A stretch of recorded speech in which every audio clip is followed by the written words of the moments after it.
y norovirus, en cuanto a que si bien ambos causan fiebre y diarrea, ¿no es cierto? El rotavirus es el que más va a causar fiebre y diarrea. ¿Estamos? Pero ambos causan igual número de, o presentan vómitos con similar frecuencia. ¿Estamos? Este cuadro es para que lo revisen. ¿Qué quiere decir que sea aquí menos 001? ¿Alguien sabe?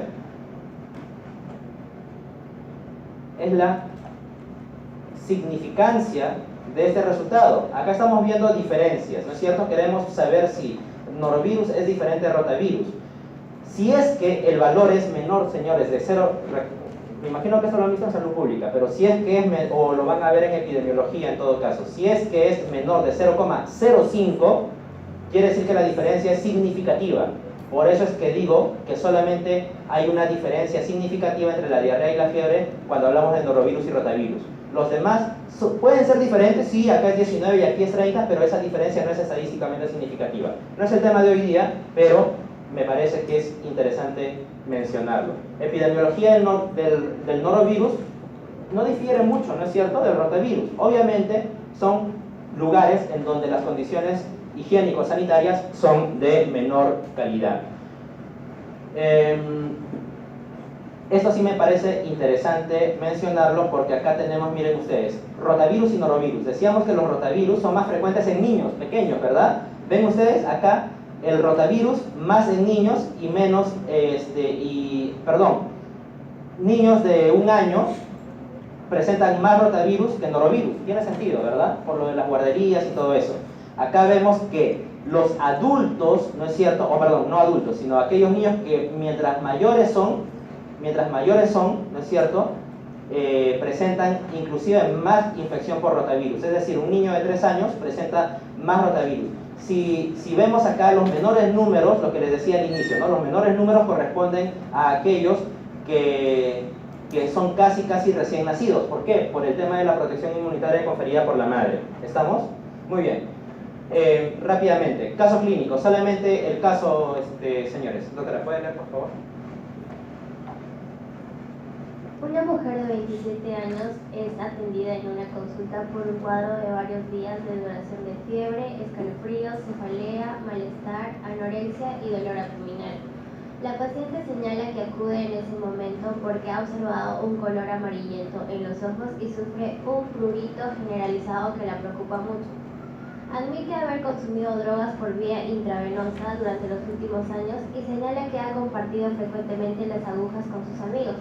Ha tenido un solo compañero sexual durante el último año. Muy bien, han puesto atención todos, ¿no? Porque vamos a preguntar cuáles son aquellas diferencias específicas. Muy rápido.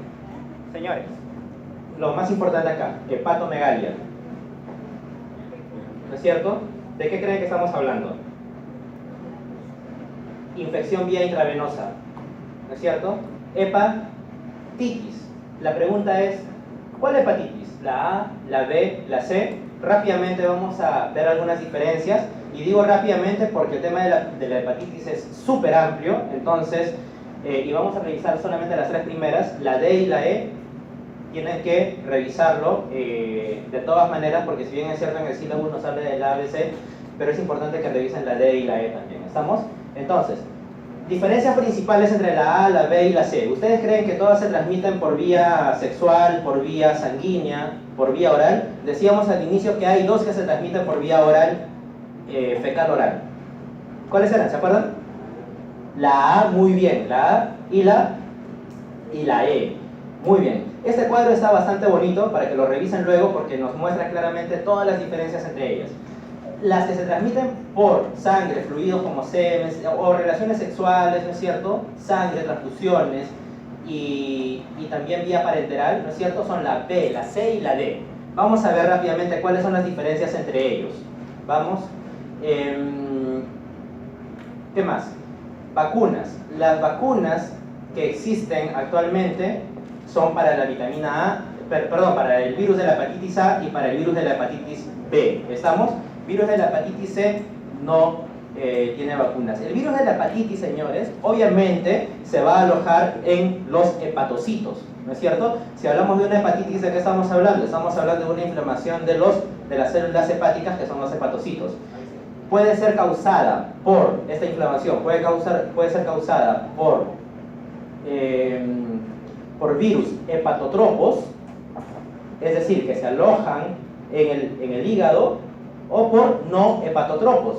¿Cuáles son esos no hepatotropos? Que pueden causar hepatitis, pero que no se alojan en el hígado.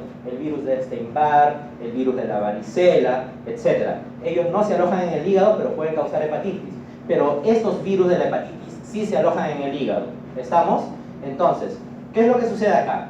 El mecanismo de infección, esos cuadros que hemos visto de cómo ingresa en el enterocito, el rotavirus y el norovirus, eso les pido que lo revisen en el libro, porque más o menos la idea es la misma, ¿no es cierto?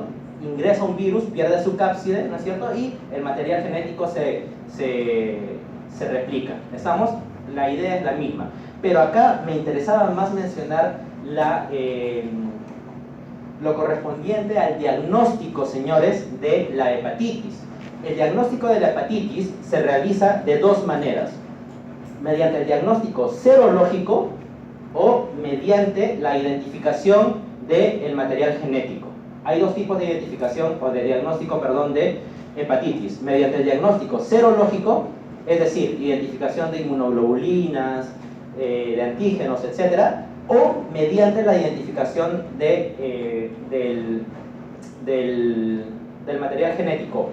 Obviamente la identificación del material genético es la más precisa, porque si yo analizo una muestra y encuentro que es ADN de hepatitis B, obviamente tengo que afirmar que es hepatitis B, porque es el ADN de hepatitis B. Pero obviamente no es lo más usual. Lo usual y cómo van a interpretar ustedes un análisis serológico de un paciente con hepatitis es mediante la detección, señores, de los marcadores inmunológicos. Cuando ustedes tienen un paciente con hepatitis van a encontrar este tipo de resultados.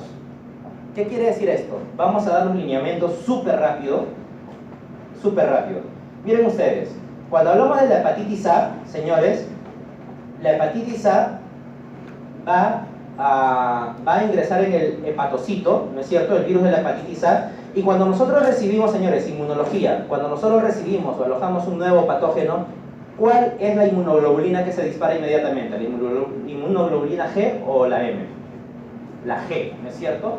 La G. La G es la primera que va a aparecer. Entonces lo que vamos a encontrar nosotros es la inmunoglobulina G cuando tenemos el virus, cuando recién hemos tenido el virus, pero cuando pasa el tiempo, la inmunoglobulina G va a disminuir y vamos a encontrar otra inmunoglobulina que es la M. Muy bien, doctora, la M.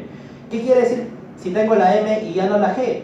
Quiere decir que ya ha pasado el tiempo, ¿no es cierto?, que puedo estar en proceso de recuperación, pero que de repente tampoco ya no tengo el virus de la hepatitis B, de la hepatitis, perdón, porque ya no tengo la inmunoglobulina G, pero el hecho de que tenga la M específica para hepatitis me está indicando que en algún momento la tuve.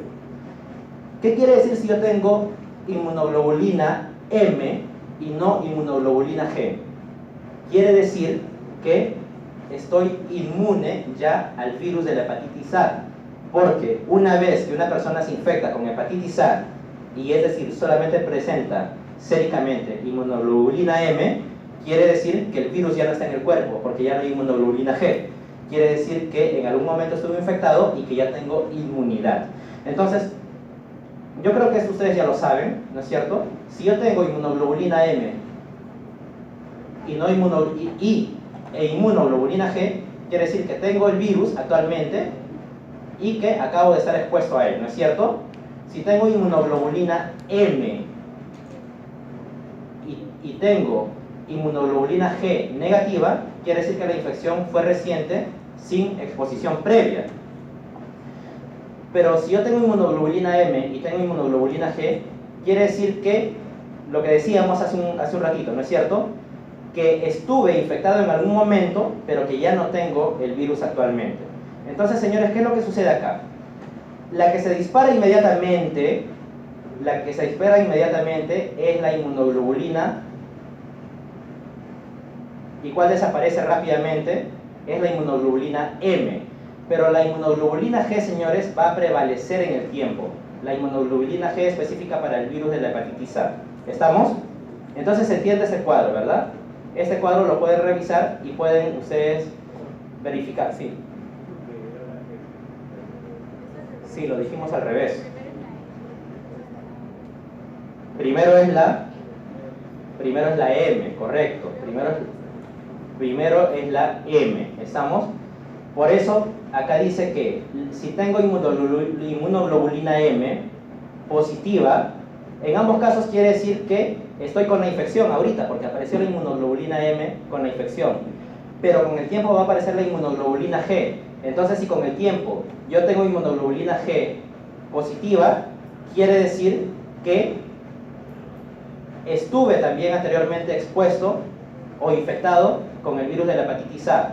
Pero si ahorita yo no tengo inmunoglobulina G, pero tengo inmunoglobulina M, quiere decir que ahorita yo acabo de estar infectado con la hepatitis A, pero que anteriormente es la primera vez que, si me dejo entender, es la primera vez que adquiero la infección. ¿Estamos? Muy bien. Entonces, este cuadro me parece súper interesante para que lo puedan analizar. Y esta de la inmunoglobulina G y la inmunoglobulina M se refieren a la hepatitis más sencilla, que es la hepatitis A, porque la hepatitis B, señores, es un poco más compleja, el análisis serológico. Pero acá lo podemos observar súper sencillo. Lo que me interesa que se lleven en este momento es lo siguiente. El virus como tal tiene una cápside, ¿no es cierto? Es la superficie. El virus como tal tiene, ¿qué es lo que tiene? Proteínas, ¿no es cierto? Que forman la cápside. En esas proteínas van a estar reflejadas los antígenos del virus. El virus tiene antígenos, ¿no es cierto? Pero vamos a tener dos tipos de antígenos, porque el virus de la hepatitis B, señores, el virus de la hepatitis B tiene una superficie externa y tiene una especie de núcleo, de core. Entonces, recuerden que el virus de la hepatitis B va a tener dos tipos de antígenos. El antígeno de superficie y el antígeno core. ¿Qué creen ustedes que va a ser más fácil de encontrar en sangre? ¿El antígeno de superficie o el antígeno core? El de superficie, el más externo, es el que se libera cuando se rompe la cápside y todo lo que hablábamos, ¿no es cierto? El antígeno de superficie. El antígeno core no es detectable en sangre. El antígeno core no es detectado en sangre. Pero además vamos a tener un antígeno E que nos va a indicar lo siguiente. A ver, miren ustedes, cuando yo me infecto con hepatitis B por transfusión sanguínea, por contacto sexual, etc., voy a adquirir el virus. Ya tengo el virus.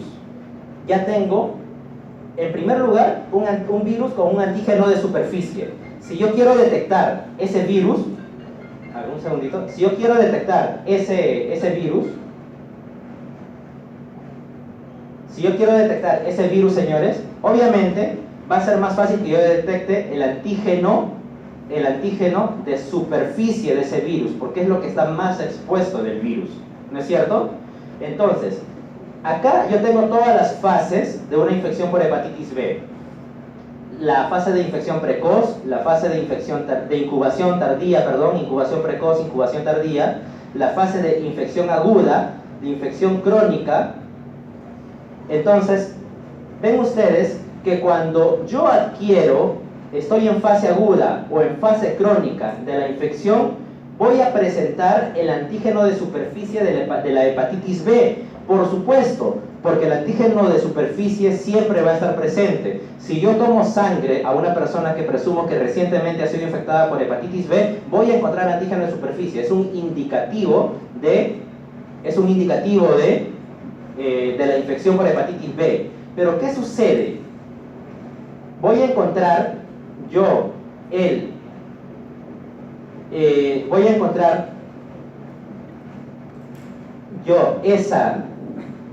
miren ustedes, voy a encontrar el antígeno de superficie, en una persona que ha sido vacunada. Obviamente no, Obviamente no, porque esa persona que ha sido vacunada ya está inmune, no va a presentar nunca el virus de la hepatitis B. Esa persona que ha sido vacunada sí tiene algo, tiene un anticuerpo para el antígeno de superficie. Cuando una persona es vacunada contra la hepatitis B, lo que se le está brindando al organismo para que obtenga inmunidad es un anticuerpo, ¿no es cierto?, contra el antígeno de superficie de la hepatitis B. Por eso es que esto les pueden preguntar en un examen, clásica pregunta de examen. Si solamente encuentro en sangre anticuerpo contra el antígeno de superficie de la hepatitis B y no encuentro antígeno de superficie, obviamente, si no hay antígeno de superficie, quiere decir que nunca hubo un virus, ¿no es cierto? Pero si yo encuentro solamente el anticuerpo, no quiere decir que haya tenido hepatitis, quiere decir que he sido vacunado contra la hepatitis. ¿Me dejo entender? Eso es lo único que deseo que nos llevemos el día de hoy. Porque luego, todos estos casos y cada uno de ellos, les pido que lo podamos revisar en su libro, en el Kahneman, etc.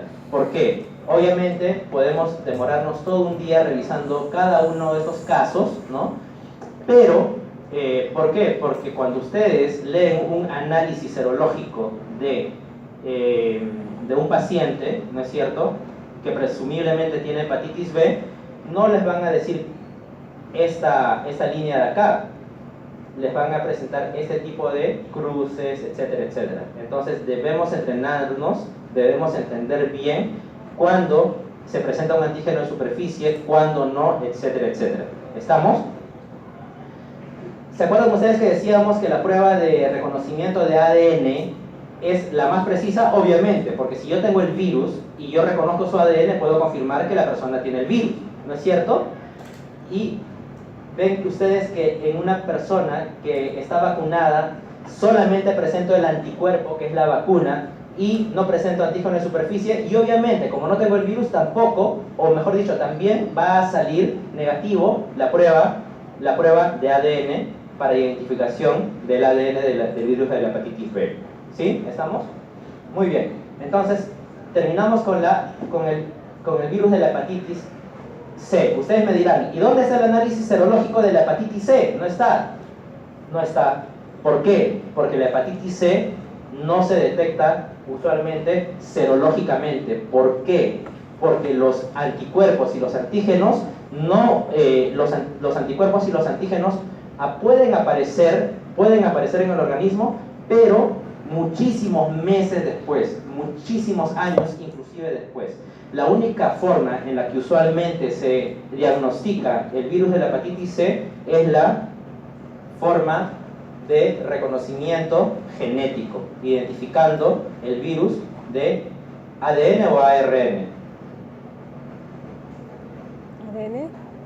De ARN. El virus de la hepatitis B es el virus que presenta su material genético como ADN. ¿Estamos? Muy bien.